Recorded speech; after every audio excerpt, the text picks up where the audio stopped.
नमस्कार विद्यार्थी मित्रों, आपका मैं पुनः हार्दिक स्वागत करता हूं।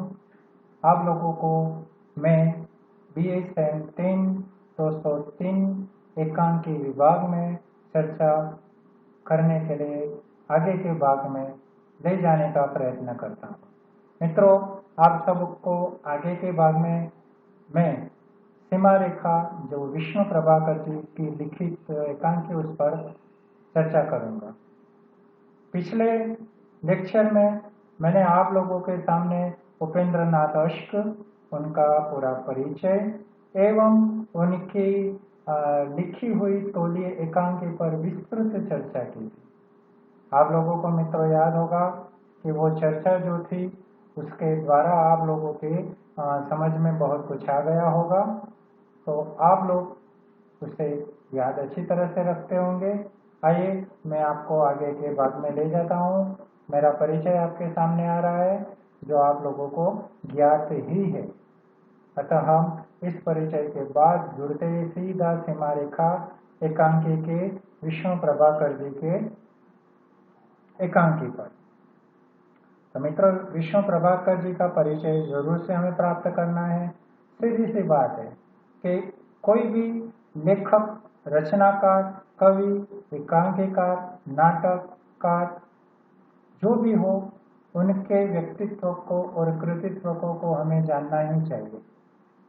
कारण है, आप लोगों को परीक्षा में जब एक वाक्य में या MCQ में प्रश्न पूछे जाते तो कुछ भाग लेखक के व्यक्तित्व और कृतित्व पर भी होता है। तो मैं आप लोगों को हर स्थान पर लेखक का परिचय प्राप्त करवा रहा हूँ।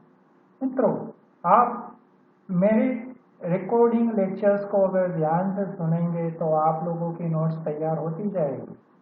आप लोगों को कोई और मेहनत करने की जरूरत भी नहीं पड़ेगी। आप ध्यान से एक एक लेक्चर डाउनलोड करें और आप आपके पास संभाल कर रखेंगे तो आज नहीं तो कल परीक्षा के समय भी आप लोग इसको उपयोग में लेकर नोट्स को याद कर सकते हैं, कथा वस्तु को याद कर सकते हैं और आप प्रश्नों के हिसाब से सारे पाठ देखकर तैयारी कर सकते हैं।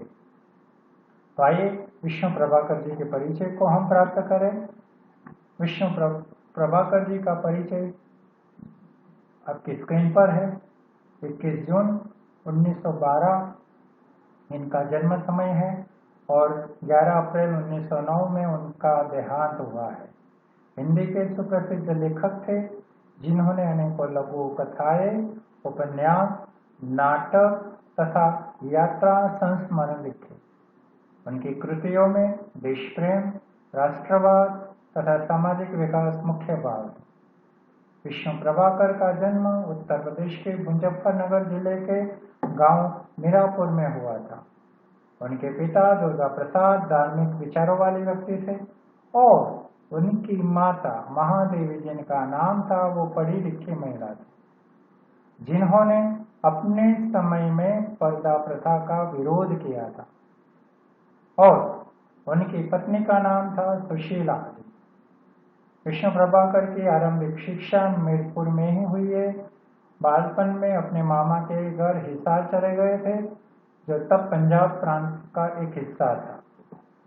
विष्णु प्रभाकर ने अपनी वसीयत में अपने संपूर्ण अंगदान करने की इच्छा व्यक्त की थी। इसीलिए उनका अंतिम संस्कार नहीं किया गया बल्कि उनके पार्थिव शरीर को अखिल भारतीय आयुर्विज्ञान संस्था को सौंप दिया गया। वे सीने और मूत्र में संक्रमण तथा न्यूमोनिया के कारण 23 मार्च 2009 से महाराजा अग्रसेन अस्पताल में भर्ती थे। उन्होंने 20 मार्च से खाना पीना छोड़ दिया था। उनके परिवार में 2 बेटे और 2 बेटियां हैं।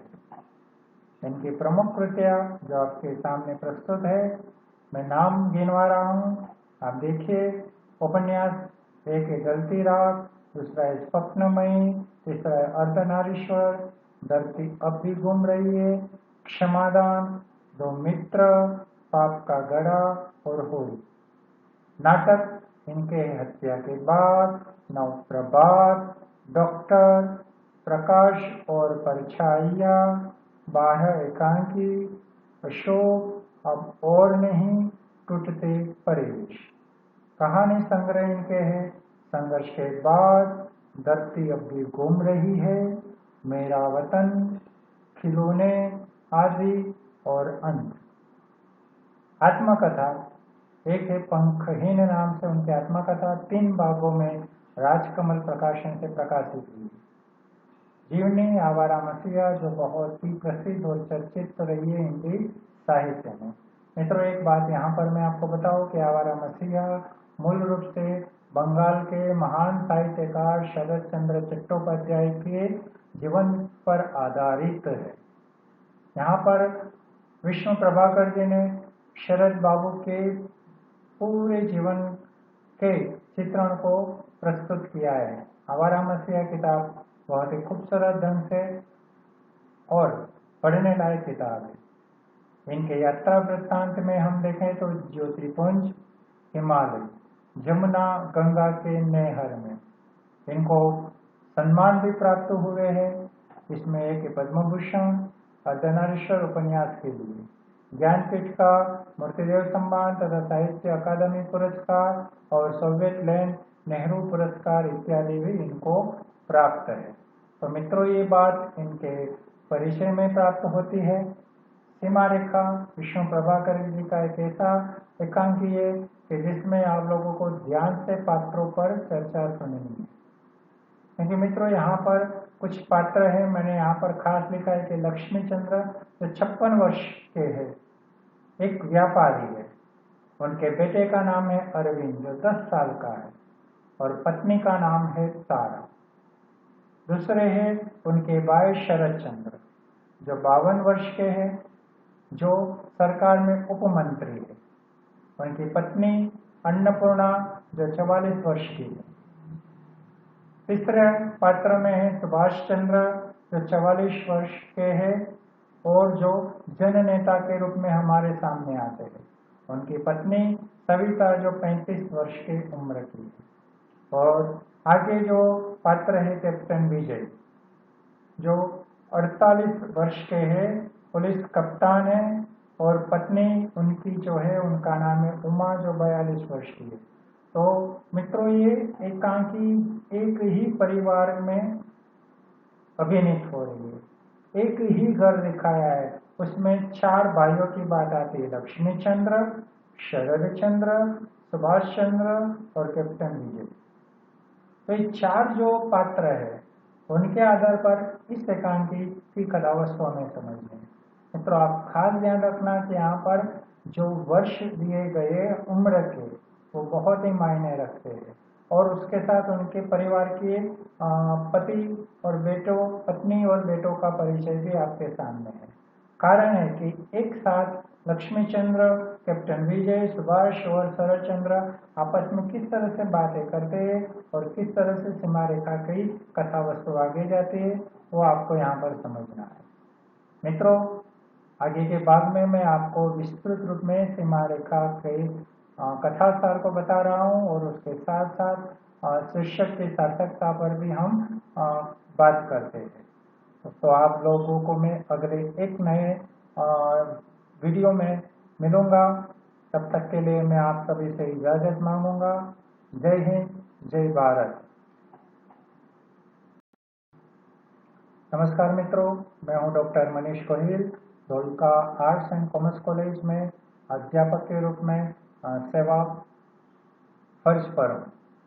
मित्रों, आगे के भाग में मैंने आपको बताया था सीमा रेखा एकांकी के जो एकांकीकार है विष्णु प्रभाकर जी, उनके परिचय को लेकर यहाँ पर मैं आप लोगों को सीमा रेखा एकांकी की कथा को बताने का प्रयास कर रहा हूँ। मित्रों, ये एकांकी जो है एक ही मंच पर पर्दा उठते और गिरते के साथ ही शुरू और समाप्त होती है। मैंने आगे ही कहा कि एक ही परिवार की बात है, एक ही परिवार के अलग अलग जो लोग हैं उन लोगों की यहाँ पर बात है। यहाँ पर मुख्य रूप से हम देखते हैं कि एकांकी की कथा का प्रारंभ एक ऐसे घटना से होता है कि नगर में अचानक एक तूफान उठा था जिसमें नियत थे विद्यार्थी और प्रजाजनों पर पुलिस ने गोलियां चला दी है। उस बात की चर्चा इस घर में हो रही है कि ये क्या हो गया अपने नगर में। ऐसा तो क्या होगा कि नियत से विद्यार्थियों और प्रजाओं पर पुलिस को गोली चलानी पड़ी। यहाँ पर पहले बार में व्यापारी लक्ष्मीचंद गोली चलाने की घटना को उचित बताते हैं और कहते भी है कि जरूरी है, जब पुलिस के हाथ से बात निकल जाती है तो पुलिस को प्रशासन की ओर से जो आदेश मिलता है उसका अमल करना चाहिए और पुलिस ने वो बराबर किया है। लक्ष्मीचंद जी तब पुलिस को साथ देते हैं और यहाँ पर शरद बाबू जो सरकार की ओर से जो चुनाव जीतकर सरकार में मंत्री पद पर गए हैं, तो वो भी कहते हैं कि जब प्रजा को कंट्रोल में करना हो और गलत तरीके से कोई नुकसान न हो, किसी की हाथापाई या किसी की मृत्यु न हो, इसलिए शासक की ओर से पुलिस को आदेश दिए जाते हैं और उस अंतर्गत पुलिस अपनी कार्यवाही करती है। इससे घर में सुभाष और सविता भी है जो लेखक ने उनको जनता के प्रतीक के रूप में बताया है।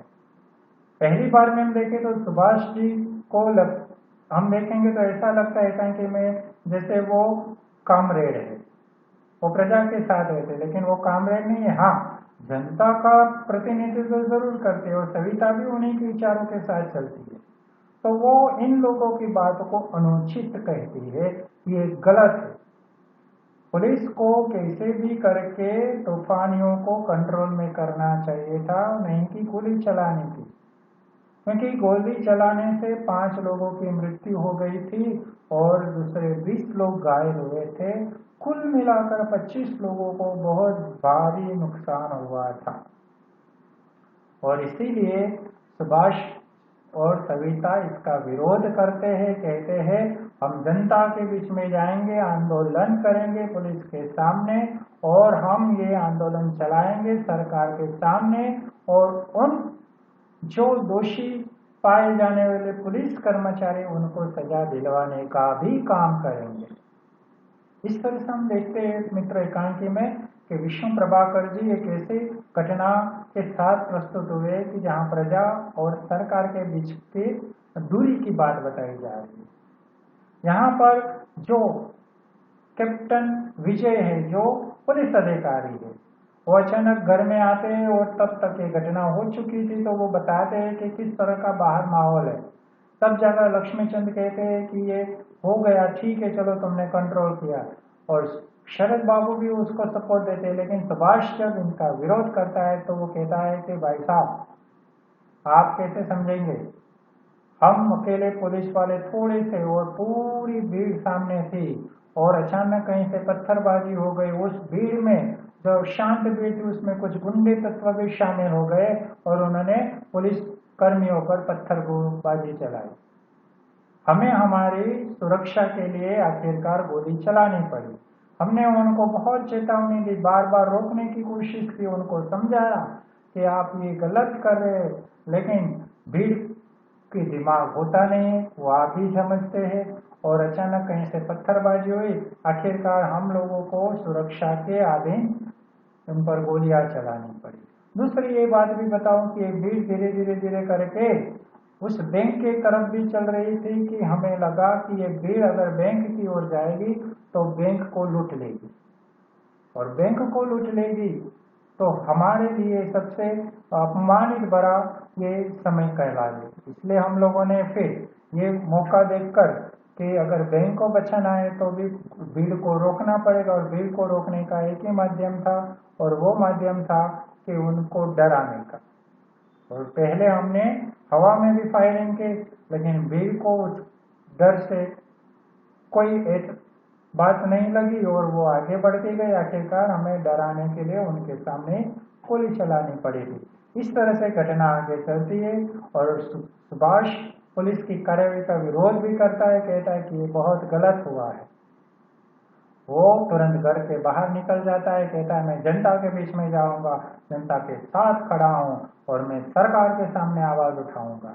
और इस तरह से वह निकलते। यहाँ पर बाकी के सदस्य जो है वो भी बाहर निकलते और विजय और सुभाष भी चले जाते, शरद बाबू भी सरकार का प्रतिनिधित्व करते, वो भी पूरी उस घटना का आकलन करने के लिए भी घर से बाहर जाते और कहते, मैं भी अभी देख कर रहा हूँ घर की जो स्त्रियां है उनको मना करती है, कहती के बाहर बहुत खराब स्थिति है, घर के बाहर आप मत जाइए, लेकिन वो लोग निकल जाते हैं। हम देखते हैं आगे कहानी में कि लेखक ने यहाँ पर कुछ वर्णन शैली में इस तरह से बातें बताई है कि हमें पता चलता है कि कुछ घटनाएं चली गई है और ध्वनि के माध्यम से हम ये जान सकते हैं कि बाहर बहुत हल्ला हो रहा है, आवाजें आ रही है और लोग इधर से उधर दौड़ रहे हैं, इसकी आवाज भी हमें सुनाई देती है। मित्रों, एकांकी में ज्यादातर अभिनय का पुट मात्र इन पात्रों के ऊपर रहा है। विशेष रूप से एकांकी में कथा चलती रहती है, अभिनय थोड़ा सा कम यहाँ दिखता है। यहाँ पर लेखक जनता और सरकार के बीच की सीमा रेखा की बात करते हैं। हम एकांकी अंत की ओर देखते हैं तो हम देखते हैं कि जो लोग बाहर गए थे घर से, वो लोगों में से 3 सदस्य परिवार के मौत को अधीन हुए थे। एक था अरविंद, जो 10 साल का लड़का था, वो बाजार में कुछ खरीदने के लिए गया था और उस भीड़ में जब गोली चल रही थी तो एक गोली सीधी अरविंद को लगी थी और वो वहीं मर गया था। ये बात शुरू में परिवार वालों को नहीं पता था, इसीलिए लक्ष्मीचंद्र सरकार को और पुलिस को सपोर्ट करे, लेकिन जैसे उनको पता चला कि उनके खुद के लड़के को गोली लगी और मर गया तो उन्होंने सरकार और पुलिस का विरोध करना शुरू किया। उनको अच्छा नहीं लगा ये बात। दूसरा है विजय और सुभाष की मौत भी हो गई, विजय को भी भिड़ने और सुभाष को भी भिड़ने मौत के घाट उतार दिया। इस प्रकार हम देखते हैं कि एक ही परिवार के 3 सदस्य मौत के घाट उतरे। परिवार के लोग समझ गए कि आखिर ये माजरा क्या है। इस तरह से हम देखते हैं कहानी एकांकी यहाँ पर पूर्ण होती है। लेखक ने यहाँ पर जनता और सरकार के बीच सीमा रेखा की बात की है। वस्तुतः सरकार और जनता के बीच कोई सीमा रेखा नहीं होनी चाहिए। प्रजा और सरकार के बीच अगर दूरी बढ़ती है तो यह तंदुरुस्त लोकशाही की अच्छी निशानी नहीं मानी जाएगी। और ये बात भी आती है कि इस एकांकी में विष्णु की कला का उत्कृष्ट उदाहरण है। इसमें यह संकेत भी मिलता है कि जनतांत्रिक शासन में शासक का पहला गुण है सहिष्णुता और उसे देश में शांति और व्यवस्था बनाए रखने के लिए जनता के निकट संपर्क में रहना चाहिए और उसकी कठिनाइयों को हल करने का प्रयास भी करना चाहिए। यहाँ पर सरकार और जनता के बीच का संघर्ष है। सरकार अर्थात चुनाव से जीते गए शरद बाबू प्रजा का प्रतीक है, अरविंद और सुभाष जननेता का प्रतीक, और सबकी अपनी अपनी सीमा रेखा निश्चित है, उसे पार नहीं करना चाहिए। जो पार हो जाती है तो क्या हाल होता है वो हमने एकांकी में देखा, उस पर एक सटीक वर्णन है। मित्रों, मैं धन्यवाद ज्ञापन करूंगा आप सबका, क्योंकि आप लोगों ने बड़े ध्यान से इसे सुना होगा। तो यही बात कि प्रजा और जनता के बीच में खाई नहीं होनी चाहिए, अगर खाई है तो वो खाई न बने उसके लिए सरकार को भी चिंतित रहना चाहिए और उसे लोकशाही के उस प्रामाणिक नियम को याद रखना चाहिए कि जनता है तो सरकार। और उसी पर विष्णु प्रभाकर जी ये संदेश छोड़ना चाहते हैं। आप लोगों को ये समझ में आ गया होगा। आप सबका धन्यवाद। अगले लेक्चर में नए चर्चा के साथ में मिलूंगा। जय हिंद, जय भारत।